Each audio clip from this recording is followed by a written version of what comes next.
The modern nation of Spain is divided into 17 autonomous communities. Each of these regions has widely varying levels of autonomy, each individually negotiated with the central government in Madrid. In the northeastern region of Catalonia, a growing independence movement has been gaining momentum over the past several decades. The current consternation between the Catalans and the Castellanos finds its roots in medieval times. The year is 1469.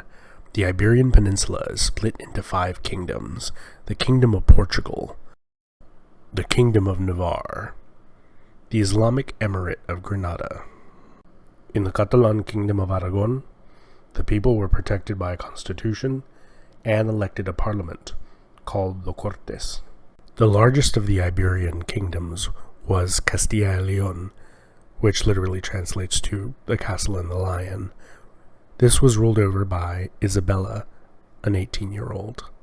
Isabella, with her large kingdom, was the most desirable bride in Europe.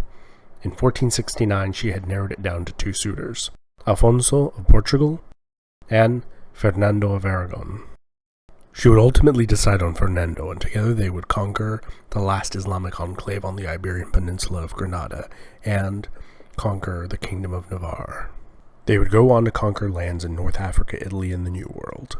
Isabella would die first, and Fernando would go on to effectively rule all of Spain. Fernando would be succeeded by Carlos, his grandson, and Spain would be a unified country for the first time. Under his great-grandson Felipe, the entire Iberian Peninsula would be unified. This would last for 60 years. In the War of Spanish Succession, that lasted from 1702 to 1714, 2 rival claimants for the Spanish throne duked it out, with nearly every country in Europe taking one side or the other. Unfortunately for the Catalans, they picked the losing side. After the culmination of this war, the Catalans lost most of their traditional rights and privileges, and were ruled from Madrid.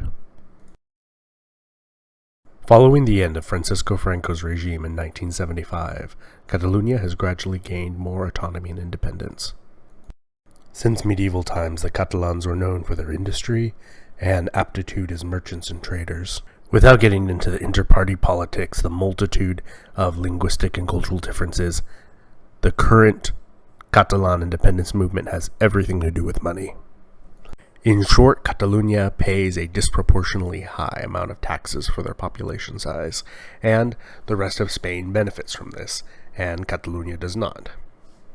The government in Madrid would like to see the tax situation stay the same, while Catalans increasingly would like to see the money being spent in Catalunya. Historical, linguistic, and cultural differences has helped fuel the debate to the point that many Catalans would like to secede now. Many Catalans have expressed that they would like to have the same fiscal autonomy enjoyed by the Basque region.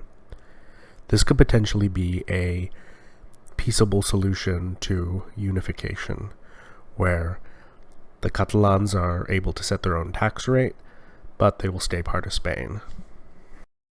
Catalonia has been traditionally the most liberal area of Spain, and an interesting byproduct to secession may be that the conservatives within Spain will completely dominate Spanish politics. Without Catalonia, secession may also trigger the Andalusians and Basques into also seeking their independence. This has been Epimetheus, and thank you for watching. Like and subscribe.